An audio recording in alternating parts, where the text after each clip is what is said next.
नमस्कार, दिल्ली न्यूज में आपका बहुत बहुत स्वागत है। चलिए देखते हैं आज की 25 फटाफट काम की और महत्वपूर्ण बड़ी खबरों को। पर इससे पहले वीडियो को लाइक करना बिल्कुल ना भूलें। पोल्यूशन के चलते दिल्ली सरकार और एमसीडी दफ्तरों की बदली टाइमिंग। दिल्ली में वायु प्रदूषण के गंभीर स्तर और ग्रेड 4 की पाबंदियों को देखते हुए उपराज्यपाल वीके सक्सेना ने अलग अलग समय पर कार्यालयों के खुलने का निर्देश जारी किया है। दिल्ली नगर निगम के अंतर्गत आने वाले कार्यालय सुबह 8:30 बजे से शाम 5 बजे तक खुले रहेंगे, जबकि दिल्ली सरकार के अंतर्गत आने वाले दफ्तर सुबह 10 बजे से शाम 6:30 बजे तक खुलेंगे। दिल्ली सरकार और दिल्ली नगर निगम के अंतर्गत आने वाले सभी कार्यालयों में यह समय सारणी 28 फरवरी 2025 तक प्रभावी रहेगी। केजरीवाल को घेरने के लिए बीजेपी के टॉप नेताओं की बैठक। भाजपा यह मानकर चल रही है कि इस बार दिल्ली विधानसभा चुनाव में उसके लिए सबसे बेहतर संभावना है। यदि पार्टी ने अपने सभी पत्ते सही तरीके से खेले तो इस बार विधानसभा चुनाव में उसकी सरकार बन सकती है। यही कारण है कि पार्टी ने अभी से बेहद सीधी चाल चलकर अरविंद केजरीवाल को घेरने में जुट गई है। दिल्ली एनसीआर में ग्रेड 4 लागू जाने लगाई गई कौन सी नई पाबंदियां। दिल्ली और एनसीआर के लोगों के लिए हफ्ते की शुरुआत मुश्किलों से हो रही है। यहाँ की हवा में जहरीले धूल कणों की मात्रा खतरनाक स्तर को पार कर गई है। दिल्ली सरकार ने प्रदूषण से निपटने के लिए ग्रेड 4 लागू किया है। इसके तहत कई तरह के कार्य रोक दिए गए और कई तरह के प्रतिबंध लगाए गए हैं। सुप्रीम कोर्ट ने दिल्ली एनसीआर में स्कूलों को बंद करने का दिया आदेश। अब सिर्फ ऑनलाइन क्लास। प्रदूषण के बेकाबू स्तर को देखते हुए सुप्रीम कोर्ट ने पूरे दिल्ली एनसीआर में स्कूलों को बंद करने का आदेश दिया है। सर्वोच्च अदालत ने एनसीआर की सरकारों से इस पर तुरंत फैसला लेने को कहा है। दिल्ली में 10वीं और 12वीं की पढ़ाई भी ऑनलाइन कराने का आदेश दिया गया है। इन 2 क्लासेस को छोड़कर राजधानी में बाकी स्टूडेंट्स के लिए स्कूल पहले ही बंद किए जा चुके हैं। इसके साथ ही सुप्रीम कोर्ट ने कहा है कि सभी राज्यों को 12वीं कक्षा तक सभी क्लासों को ऑफलाइन मोड में कराने से तत्काल प्रभाव से रोक देना चाहिए। प्रदूषण और धुंध का फ्लाइट पर भी असर। दिल्ली से 11 उड़ानें डाइवर्ट कई देर से उड़ी। राष्ट्रीय राजधानी में खराब दृश्यता के कारण सोमवार सुबह दिल्ली हवाई अड्डे पर कुल 11 उड़ानें डाइवर्ट की गई और कई के उड़ान में देरी हुई। सोमवार को स्पाइस जेट और इंडिगो ने सोशल मीडिया प्लेटफॉर्म एक्स के माध्यम से यात्रियों को सूचित किया कि ऐप पर राष्ट्रीय राजधानी में प्रदूषण के उच्च स्तर से खराब हुई दृश्यता के कारण उड़ानें प्रभावित हो सकती हैं। बढ़ते पोल्यूशन के कारण दिल्ली वासी एक दिन में खींच रहे 49 सिगरेट जितना जहर। दिल्ली इस समय पोल्यूशन की मार झेल रही है। राजधानी में AQI लेवल सबसे खराब स्तर पर है। यहाँ AQI लेवल 978 दर्ज किया गया है। इस स्तर की हवा में सांस लेने का मतलब है कि एक व्यक्ति प्रतिदिन 49 सिगरेट के बराबर जहर अपनी सांसों के जरिए शरीर में खींच रहा है। अक्टूबर के आखिरी से दिल्ली में वायु की गुणवत्ता में लगातार गिरावट देखने को मिल रही है। यह प्रतिदिन खराब होती जा रही है। DDA ने पोल्यूशन रोकने के लिए लगाया तगड़ा जुगाड़। 20% कमी का दावा। दिल्ली में पोल्यूशन तेजी से बढ़ रहा है। दिल्ली में सोमवार शाम को सीजन का उच्चतम औसत AQI 493 दर्ज किया गया। दिल्ली में ऐसे हालात ग्रेड 4 की पाबंदियों के बीच सामने आए हैं। ग्रेड 4 की पाबंदियों के तहत CNG इलेक्ट्रिक ट्रकों को छोड़कर अन्य सभी ट्रकों के प्रवेश पर रोक लगाई गई है। इस बीच पोल्यूशन की रोकथाम के लिए DDA ने तगड़ा प्रयोग किया है। DDA ने द्वारका में करीब 550 मीटर के दायरे में बिजली के खंभों पर एंटी स्मोक मिस्ट सिस्टम लगाया है। इससे पोल्यूशन में काफी कमी आने का दावा किया जा रहा है। दिल्ली के LG विनय कुमार सक्सेना ने इस प्रयोग की तारीफ की है।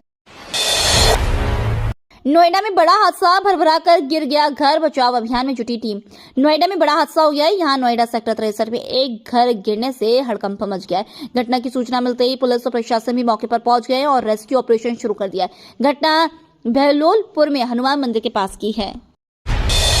अमेरिका में पुलिस के हत्थे चढ़ा लॉरेंस बिश्नोई का भाई अनमोल। लॉरेंस बिश्नोई के भाई अनमोल बिश्नोई को अमेरिका के कैलिफोर्निया में हिरासत में लिया गया है। पिछले महीने भारत सरकार ने गैर जमानती धारा के तहत वारंट जारी किया था। मामले पर केंद्रीय गृह विभाग या NIA आधिकारिक जानकारी दे सकती है। यह कार्रवाई मुंबई पुलिस की अपराध शाखा की ओर से अनमोल बिश्नोई के प्रत्यर्पण की प्रक्रिया शुरू किए जाने के कुछ ही सप्ताह बाद हुई है। अनमोल बिश्नोई NCP नेता बाबा सिद्दीकी हत्याकांड और अभिनेता सलमान खान के बांद्रा स्थित आवास गैलेक्सी अपार्टमेंट पर गोलाबारी के मामले में फरार आरोपी हैं। मणिपुर में हिंसा भड़कने से फिर बिगड़े हालात। मणिपुर सरकार ने केंद्र से राज्य के 6 पुलिस स्टेशनों के अधिकार क्षेत्र में आने वाले क्षेत्रों से AFSPA की समीक्षा करने और उसे हटाने का अनुरोध किया है। एक अधिकारी ने इसकी जानकारी दी है। बता दें कि केंद्र ने हिंसा प्रभावित जिरीबाम सहित मणिपुर के 6 पुलिस थाना क्षेत्रों में सशस्त्र बल अधिनियम को फिर से लागू कर दिया है। मणिपुर सरकार ने केंद्र से राज्य के 6 पुलिस स्टेशनों के अधिकार क्षेत्र में आने वाले क्षेत्रों से AFSPA की समीक्षा करने और उसे हटाने का अनुरोध किया है। हंसराज कॉलेज पहुंचे किरण रिजिजू, एक राष्ट्र एक चुनाव पर की मन की बात। केंद्रीय मंत्री किरण रिजिजू सोमवार को दिल्ली के हंसराज कॉलेज में विकसित भारत राजदूत युवा कनेक्ट कार्यक्रम में शामिल हुए। इस दौरान विकसित भारत एम्बेसडर युवा कनेक्ट कार्यक्रम में केंद्रीय मंत्री किरण रिजिजू ने कहा कि विकसित भारत कार्यक्रम हमारे लिए महत्वपूर्ण है, क्योंकि विकसित राष्ट्र बनने के लिए हमें युवाओं को जोड़ने की जरूरत है। अंग्रेजी में पीएचडी की डिग्री वाले इस भर्ती के लिए कर सकते हैं आवेदन। आईआईटी दिल्ली ने अंग्रेजी भाषा प्रशिक्षक के पदों पर भर्ती निकाली है। पीएचडी की डिग्री वाले उम्मीदवार इस भर्ती के लिए आवेदन कर सकते हैं। चयनित होने पर 75,000 तक वेतन दिया जाएगा। प्याज के बाद अब टमाटरों के दाम में आई भारी गिरावट। टमाटर और प्याज को सब्जियों में महत्वपूर्ण दर्जा दिया गया है, लेकिन इन दिनों प्याज और टमाटर ने आम जनता की तो हालात खराब कर दी थी। ऐसे में सबसे बड़ी राहत आम लोगों को मिली है कि टमाटर के दामों में भारी कमी की गई है। केंद्र सरकार ने टमाटर की कीमतों को लेकर बड़ी अपडेट दी है। सरकारी आंकड़ों के मुताबिक देश में औसत टमाटर की कीमतों में 22% से ज्यादा कमी देखने को मिली है। सऊदी अरब में 100 से ज्यादा विदेशियों को मौत की सजा। सऊदी अरब ने इस साल 100 से ज्यादा विदेशियों को मौत की सजा दी है। इसे सऊदी अरब में दिए जाने वाले मृत्यु दंड के आंकड़ों में अभूतपूर्व वृद्धि के तौर पर देखा जा रहा है। राज्य मीडिया रिपोर्टों से जुटाए गए आंकड़ों के अनुसार 2024 में अब तक मारे गए विदेशियों की संख्या 101 हो गई है। एक रिपोर्ट के अनुसार यह 2023 और 2022 के आंकड़ों से लगभग 3 गुना है। लॉरेंस बिश्नोई से बचाने आया हेल्पलाइन, कहा डरो मत, डायल करो यह नंबर। लॉरेंस बिश्नोई की हत्या करने पर 1,11,11,000 और 111 रुपए का ऐलान करने वाले क्षत्रिय कर्णी सेना के प्रमुख राज शेखावत ने एक और ऐलान कर दिया। राज शेखावत ने कहा है कि उनका संगठन अब उन सभी लोगों की रक्षा करेगा जिन्हें लॉरेंस बिश्नोई गैंग से फिरौती या रंगदारी मांगते हुए धमकी दी जा रही है। शेखावत ने इसके लिए एक हेल्पलाइन नंबर भी जारी किया है। क्षत्रिय कर्णी सेना का कहना है कि किसी को लॉरेंस गैंग से डरने की जरूरत नहीं है। धमकी मिलने पर बस उनके दिए हेल्पलाइन नंबर को डायल करके सूचना देनी है। G20 शिखर सम्मेलन में पीएम मोदी का संबोधन। नई दिल्ली के जन केंद्रित फैसलों को ब्राजील ने आगे बढ़ाया। ब्राजील के शहर रियो डी जेनेरियो में G20 शिखर सम्मेलन का आयोजन हो रहा है। इस दौरान भारत के प्रधानमंत्री नरेंद्र मोदी ने भी इस सम्मेलन को संबोधित किया। अपने संबोधन में पीएम मोदी ने कहा, यह स्पष्ट है कि एक पृथ्वी, एक परिवार, एक भविष्य इस शिखर सम्मेलन में भी उतना ही प्रासंगिक है जितना कि पिछले साल था। पीएम मोदी ने आगे कहा, नई दिल्ली में G20 शिखर सम्मेलन में लिए गए जन केंद्रित निर्णयों को ब्राजील की अध्यक्षता के दौरान आगे बढ़ाया गया है। मणिपुर में बिगड़ रहे हालात, सीएपीएफ की 50 अतिरिक्त कंपनियां भेजेगी केंद्र सरकार। मणिपुर में एक बार फिर हालात बिगड़ रहे हैं। उग्र भीड़ और स्थिति को काबू में करने के लिए सुरक्षा बलों ने फायरिंग की, जिसमें एक व्यक्ति की मौत हो गई और एक अन्य घायल हो गया। हिंसा की ताजा घटनाओं को देखते हुए केंद्र सरकार ने सीएपीएफ की 50 अतिरिक्त कंपनियां मणिपुर भेजने का फैसला किया है। सूत्रों ने बताया कि केंद्र सरकार ने मणिपुर में सीएपीएफ की 50 अतिरिक्त कंपनियां भेजने का फैसला किया है। राज्य में चुनौतीपूर्ण स्थिति से निपटने के लिए केंद्र मणिपुर में 5,000 से अधिक जवानों को तैनात करे। दिल्ली सरकार ने बढ़ते प्रदूषण पर केंद्र से आपातकालीन कदम उठाने की मांग की। राष्ट्रीय राजधानी में खराब होती वायु गुणवत्ता के बीच आम आदमी पार्टी के नेता और दिल्ली के पर्यावरण मंत्री गोपाल राय ने कहा कि दिल्ली सरकार अपना काम कर रही है और भारतीय जनता पार्टी के नेतृत्व वाले केंद्र से न केवल दिल्ली बल्कि पूरे उत्तर भारत क्षेत्र की सुरक्षा के लिए तत्काल कार्रवाई करने की मांग की।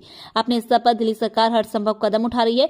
हमने सभी अधिकारियों को ग्रेड 4 दिशा निर्देशों का सख्ती से क्रियान्वयन सुनिश्चित करने का निर्देश दिया है। जापान को 3-0 से हराकर भारतीय महिला हॉकी टीम ने सेमीफाइनल में बनाई जगह। भारतीय महिला हॉकी टीम ने राजगीर में खेले गए अपने आखिरी ग्रुप मैच में जापान को 3-0 से हराकर महिला एशियन चैंपियंस ट्रॉफी 2024 के सेमीफाइनल में जगह पक्की कर ली है। दूसरे हाफ में नवनीत कौर और दीपिका के गोलों ने भारत को शानदार जीत दिलाई। भारत आज सेमीफाइनल में एक बार फिर जापान का सामना होगा। दिल्ली में कांग्रेस को बड़ा झटका। पूर्व विधायक सुमेश शौकीन आप में हुए शामिल। कांग्रेस के पूर्व विधायक सुमेश शौकीन सोमवार को अरविंद केजरीवाल की मौजूदगी में आम आदमी पार्टी में शामिल हो गए। पार्टी में शामिल होने के बाद शौकीन ने दिल्ली के ग्रामीण इलाकों की बेहतरी के लिए आपके राष्ट्रीय संयोजक अरविंद केजरीवाल के नेतृत्व में काम करने की प्रतिबद्धता व्यक्त की। इस दौरान शौकीन ने कहा, दिल्ली देहात के विकास का जितना भी काम हुआ है वो अरविंद केजरीवाल के नेतृत्व में हुआ है। दिल्ली को मिलेगा नया कैबिनेट मिनिस्टर। इस विधायक को सरकार देगी मंत्री का पद। दिल्ली सरकार की कैबिनेट में एक नए चेहरे को शामिल किया जा रहा है। कैलाश गहलोत के इस्तीफे के बाद खाली हुए पद को भरने के लिए रघुविंदर शौकीन को कैबिनेट में शामिल किया जा रहा है। यूपी बोर्ड परीक्षा का कार्यक्रम जारी। 24 फरवरी से शुरू होकर 12 मार्च को खत्म होगी परीक्षा। माध्यमिक शिक्षा परिषद ने हाई स्कूल और इंटरमीडिएट की परीक्षा का कार्यक्रम जारी कर दिया। इसकी परीक्षाएं 24 फरवरी से शुरू होकर 12 मार्च 2025 तक चलेंगी। परीक्षा 12 दिन में पूरी हो जाएगी। उसके बाद मूल्यांकन प्रक्रिया शुरू होगी। यूपी बोर्ड की परीक्षाएं 2 पाली में होगी। पहली पाली में सुबह 8:30 से 11:45 तक और दूसरी पाली में 2 से 3:15 बजे तक परीक्षा होगी। 14 फरवरी को पहली पाली में हाई स्कूल की हिंदी और इंटरमीडिएट के सैन्य विज्ञापन की परीक्षा होगी। टेस्ट सीरीज से पहले विराट कोहली ने कही मन की बात। भारतीय टीम के स्टार बल्लेबाज विराट कोहली बॉर्डर गावस्कर ट्रॉफी से पहले अपने दिल की बात कही और इस बात का खुलासा किया कि ऑस्ट्रेलिया में उनका पसंदीदा शतक कौन सा है। भारतीय क्रिकेट कंट्रोल बोर्ड ने एक वीडियो शेयर किया है जिसमें कोहली इस बारे में बात करते दिख रहे हैं। मालूम हो कि कोहली ने 29 टेस्ट शतक में से 6 ऑस्ट्रेलिया में लगाए हैं, जिसमें से 4 तो 2014-15 दौरे के दौरान लगाए थे। विधानसभा चुनाव में केजरीवाल खुलकर खेलेंगे ये खेल, दूर तक जाएगा संदेश। पिछले कई अरसे से दिल्ली की सत्ता से दूर रही भाजपा सत्ता पक्ष के खिलाफ इस बार कोई कसर नहीं छोड़ने के मूड में नहीं दिखाई पड़ रही है। आम आदमी पार्टी के कथित भ्रष्टाचार पर हमलावर रही भाजपा बागी नेताओं को भी अपनाने में पीछे नहीं है। दरअसल इसके पीछे की रणनीति आम आदमी पार्टी के मनोबल को तोड़ने की है। हाइब्रिड मॉडल के पक्ष में नहीं, पीसीबी नकवी बोले भारत की चिंताएं दूर करने के लिए तैयार। पाकिस्तान क्रिकेट बोर्ड के अध्यक्ष मोहसिन नकवी ने एक बार फिर इस बात को दोहराया है कि पाकिस्तान हाइब्रिड मॉडल के तर्ज पर अगले साल होने वाले चैंपियंस ट्रॉफी कराने के पक्ष में नहीं है। उन्होंने साथ ही भारत की चिंताएं दूर करने का प्रस्ताव देते हुए कहा है कि भारत को इस टूर्नामेंट के लिए पाकिस्तान की यात्रा नहीं करने को लेकर अपनी परेशानी बतानी चाहिए।